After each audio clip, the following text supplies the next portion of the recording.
Hello বন্ধুরা, চলে এসেছি সকাল সকাল একটা নতুন ভিডিও নিয়ে। আর আজকে তো শুরুই হচ্ছে আমার একদম এক্সামের ব্লগ দিয়ে, কারণ হচ্ছে যে আমার ইন্টারনাল ছিল দুদিন ধরে। তো জানি ইন্টারনালে সবাই ভাবে যে বাবা কিসের চাপ, কিন্তু আমাদের মাথায় অনেক চাপ পড়ে, বিশেষ করে আমার বন্ধু আর সায়ন্তীর। আর এখানে দেখতে পাচ্ছ যে তোমার এক্সাম শুরু হয়ে গেছে, যেন খাবার দাবার এখন বাড়িতেই আসতে শুরু করে দিয়েছে।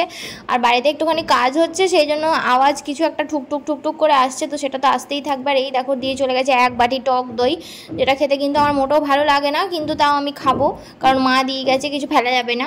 আর তারপরে এই বাদরটাকে দেখি, ও বাবা, এ তো পুরো আমার মতোই সিচুয়েশনে বসে আছে। মানে উপরে উঠে ও মনে হয় ভাবছে যে কী করা উচিত জীবনে বা কী না করা উচিত। ও মনে হয় খুব চিন্তায় আছে, কারণ পরীক্ষার সময় বসলে মনে হয় যেন সারা বছর পড়িনি, আর আবার সারা বছর কোনো আগে পড়তে বসে পড়লে তখন মনে হবে কী হবে, সেই তো পরীক্ষার আগের দিনে পড়ে ঠিক নাম্বার নিয়ে চলেই আসবো। আর তারপরে এই দেখো কতটা ডিপ্রেশনে রয়েছে সায়ন্তী, আর ও খুবই চিন্তায় রয়েছে এখন সবসময়। এই দেখো পড়াশোনা করছে, টোটোতেও কিন্তু এরা পড়াশোনা করতে ছাড়ছে না, শুধু সায়ন্তী, কারণ এদিকে বন্ধু আবার পড়াশোনা করছে ফোনে, আর আমি এখানে বসে বসে ভিডিও করে যাচ্ছি। তার মানে বুঝতে পারছি আমি কতটা ট্যালেন্টেড। আর তারপরে পরীক্ষা দিয়ে কিন্তু আমরা বাড়ি চলে আসি, আবার সেকেন্ড পরীক্ষার জন্য কিন্তু আমরা প্রিপারেশন নিতে শুরু করে দিই। তারপরে আবারও শুরু হয়ে যায় আমাকে খাওয়া দাওয়া দেওয়া। প্রথমে দিয়েছিল গ্রিন টি, আর ওদিকে আমার নি ক্যাপটা পড়েছিল, কারণ আমার পায়েও খুব যন্ত্রণা করছিল, কারণ পা মানে মুড়ে বসে আমি পড়ছিলাম অনেকক্ষণ ধরে। আমার রাত ফাদের তো দিন ফিনের কোনো শেষ নেই, যখন পাচ্ছি পড়াশোনা করছি। আর এই দেখো হাওয়াও দিচ্ছে, কারণ তারপরে সেই মানে বন্যা ঝরা যে বৃষ্টিটা শুরু হচ্ছিল না, সেই বৃষ্টিটা শুরু হয়েছিল। তো তখন আমি হাওয়া খাচ্ছিলাম, তখন কিছু বুঝিনি যে কী হতে চলেছে। ঠিক যেমন আমাদের মানে করোনার সময় আমরা কখনো বুঝতে পারিনি যে না আমাদের এক্সাম ক্যান্সেল হতে পারে বা কখনো কিছু হতে পারে, ঠিক সেরকম সিচুয়েশানেই আমি বসেছিলাম। আর এখানে তারপরে চলে এসেছিলো আম খাওয়ার পরে তারপর আবার চলে এসেছিলো যে চা, যেটাকে বলে লিকার চা, সেটা আবার খাচ্ছিলাম, কারণ হচ্ছিলো ঘুম পাচ্ছিল। আর আমার শরীরে অত স্ট্রেংথ নেই যে আমি গিয়ে আবার কফি বানাবো, তো সেজন্য মাই আমাকে দিয়ে যাচ্ছিলো। তারপর আমি বসেছিলাম ভুতুর মতো, কারণ আমার মাথায় অনেক চাপ পড়ে যাচ্ছিলো, কারণ পরীক্ষার সময় না কেমনটা যেন মাথায় চাপ লাগে, তারপর পরিবেশটা অনেক ভালো লাগে, মায়ের সাথে সিরিয়াল দেখতে ভালো লাগে। এগুলো কার কার হয় জানি না, কিন্তু আমার তো খুবই পরিমাণে হয়। আর তাই জন্য আমি খুব ডিপ্রেস হয়ে গেছিলাম। তারপর ভাতু টাতু খেয়ে তারপরে দেখি একটা আপেল রয়েছে, চলো তারপর ভাবলাম আপেলটা কাটি, দিয়ে নিজে নিজেই কাটলাম, কারণ একটা করে কোশ্চেন পড়ার পর আমার গোটা বাড়িটা একবার ঘুরে আসতে খুব ভালো লাগে, কিন্তু কাজ করতে ভালো লাগে না। কিন্তু আপেলটা দেখে এনার্জি এলো, মনে হলো কাটি, ভালোভাবে খেতে। তারপরে আমি জানতে পারি সেদিন রাত্রেবেলা আমি টর্চ জেলে পড়েছি, সেটা আমি দেখাবো তোমাদেরকে শর্টসে। আর তারপরে আমি জানতে পারি সকালবেলা উঠে যে এক্সাম ক্যান্সেল। ভাই রে ভাই, এমন কি প্রবলেম হলো। যাই হোক, তখনই আমি জানতে পারি যে এক্সামটা ক্যান্সেল হয়ে গেছে। তো তখনই আমি বেরিয়ে পড়ি বর্ধমানের উদ্দেশ্যে। আর এমনিই তো আমি একটু মানে বাড়িতে থাকতে খুব একটা বেশি ভালোবাসি না, মানে ভালো তো বাসি, বাট সবসময় আমার ওই বাড়ির মধ্যে একবারে মুখ বুজে পড়ে থাকতে ভালো লাগে না। তো আমি গেছিলাম কিছু জিনিসপত্র কিনতে, কারণ বাড়িতে ওই জিনিসগুলো খুবই দরকার ছিল, আর্জেন্ট ছিল। তো ভাবলাম যে এমনিও বাড়ি থেকে বেরোনোও হবে, তারপর জিনিসগুলো কেনাও হবে। আর তারপর আমি চলে যাই প্রথমে স্মার্ট বাজারে, যদিও মেমারিতেও একটা স্মার্ট বাজার হয়েছে, কিন্তু আমি গাধার মতো গেছিলাম বর্ধমানের স্মার্ট বাজার।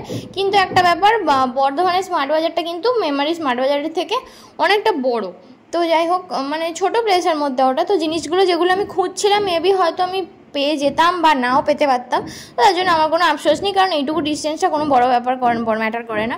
আর তারপরে আমি গ্রিন টিটা খুঁজে পাচ্ছিলাম না, সেই জন্য এরকম হাঁ করে ঘুরছিলাম। আর তারপরে আমি চলে গেছিলাম এই কাঁচের এই বোল, তারপর ডিশ কাপ, এই সমস্ত সেকশনগুলোতে। আর এই সেকশনগুলোতে না আমার খুব ভালো লাগে, আমার মনে হয় যেন সব আমি নিয়ে নিই, এটার জন্য আমার বাড়ি। আর তার মধ্যে না আমার এই জিনিসটা খুব ভালো লাগলো, এই মাটির টাইপের দেখতে যে জিনিসটা রয়েছে দেখালাম, মানে তাড়াতাড়ি চলে গেছে ওইখানটা, তো ওই জিনিসটা দেখে আমার খুব ভালো লাগলো।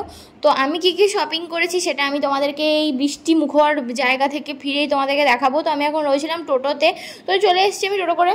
দেখতেই পাচ্ছ মাটির কাপগুলো কিন্তু আমি কিনে নিয়েছি, আর ওগুলো কিন্তু 21 টাকা করে পড়েছে। আর তারপরে নিয়ে নিয়েছিলাম এই একটা স্লাইস, আর এই যে গ্রিন টিটাও তার সাথে নিয়ে নিয়েছিলাম। আর তার সাথে নিয়ে নিয়েছিলাম 4টে ওডোনিল, যদিও আমার জলের চাপে পড়ে ওগুলো সবই প্রায় মানে ভেজা ভেজা, মানে সেই নরম নরম হয়ে গেছে। আমার ওডোনিলটা দেখলে না মনে হয় যেন খেয়ে দেখি কেমন টেস্টটা। আর যাই হোক, তারপরে যে সুগারের এই যে নিউট্রি চয়েস এই বিস্কুটটা নিয়ে নিয়েছিলাম, কারণ ওটা আমি খাবো। আর তারপর নিয়ে নিয়েছিলাম একটা স্প্রাইট। আর এইগুলো লোকে ভাববে যে ওখান থেকে বয়ে বয়ে কেন এনেছি, আসলে 5 টাকা করে অফার দিচ্ছিলো। যাই হোক, 5 টাকাটা তো বড় ব্যাপার, তাই না। আর তারপরে দেখতে পাচ্ছি এই মগগুলো নিয়ে নিয়েছিলাম, এই মগ দুটো দিচ্ছিল হচ্ছে 29 টাকা করে। তো আমার ভালো লেগেছে, আমি তুলে নিয়েছি, আর এমনিও দরকারও ছিল। আর এই সাবানের কেসটাও অনেক বেশি ভালো লাগছিলো, তো আমাকে আনতে দেওয়া হয়েছিল।